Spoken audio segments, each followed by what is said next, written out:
Allah berfirman di dalam Al-Quranul Karim,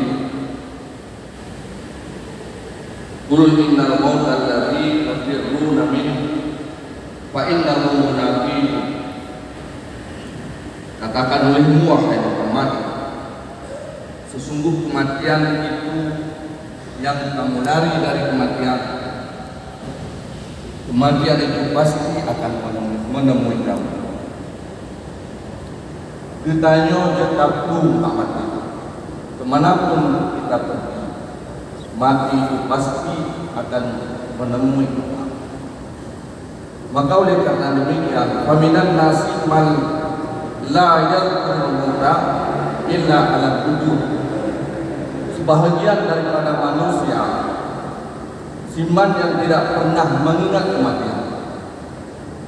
Tayo hantau pernah ingat kematian. Bak tapi dipikir hidup bisa-bisa lalai dengan kehidupan dunia. Memang itu sudah menjadi fitrah manusia. An-nasu kulluhum niyam, kata Rasulullah. Manusia itu tertidur semua. Jadi dia dengar dengan dunia. Iza ma'akum tabahu. Tak kala kita yang mati, tak kala nyawa telah berpisah, baru yang terjaga daripada dengar dengan hidup dunia. Memang penyesalan selalu datangnya terlambat. Yang mengingat kematian hanya beberapa orang-orang yang telah mendapat hidayah daripada Allah Subhanahu wa taala. Malah wa iza zakarahu karahahu, apabila mengingat dia akan kematian, mereka membenci. Apabila pegang dia sepenuh dari kematian, pegang mati dia.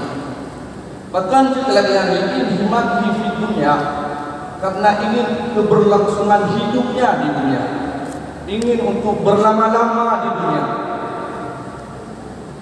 Tak ingat mati yang berlarian nyo mempengaruhi nyo jiwa dengan Allah Subhanahu wa taala.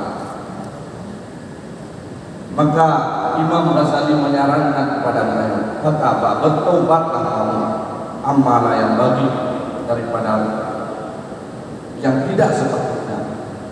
Mari kita mengingat kematian.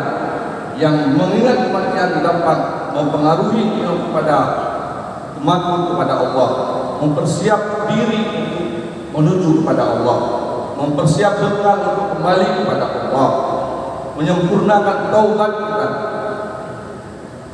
Mengingat kematian yang seperti itu, ini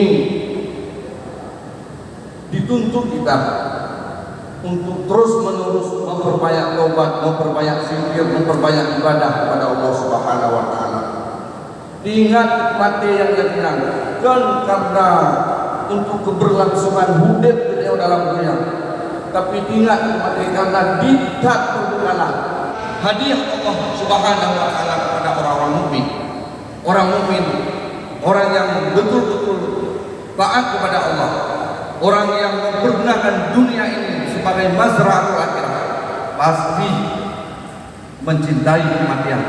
Karena dengan kematian itu seperti yang saya sampaikan tadi, merupakan pintu gerbang untuk bertemu dengan Allah Subhanahu wa taala.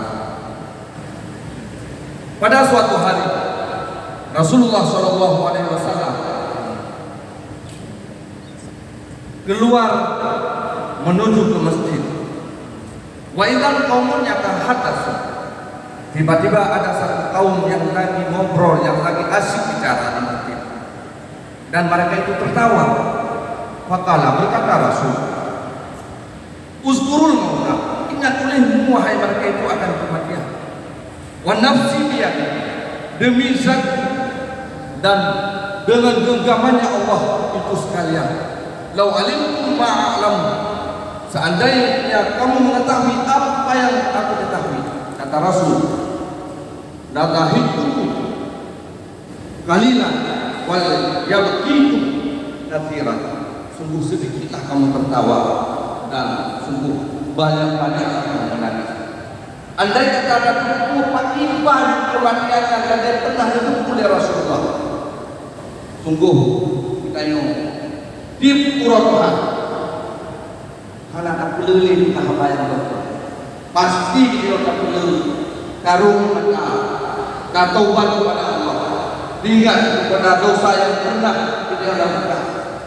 Ingat pada kasih dan hasil. Kebetul yang mana yang belum laksanakan dan kubolo. Berapa banyak puasa yang telah kita lakukan, berapa banyak ibadah salat yang telah kita laksanakan. Kita sudah haji, kita sudah melaksanakan menunaikan ibadah zakat, bermacam amaliyah yang telah kita lakukan. Tapi yang menjadi pertanyaan, apakah itu sudah sempurna menurut pandangan Allah Subhanahu wa taala? Kita jangan tertipu dengan banyaknya amalan. Mari sama-sama kita memperbaiki kalau masih banyak kekurangan-kekurangan. Itu yang penting, yang harus dijaga. Maka sebelum datangnya maut, sebelum datangnya kematian, dituntut kita terus mengingat kematian. Hadirin jamaah yang dirahmati Allah. Di dalam riwayat yang lain, Rasulullah juga pernah bersabda,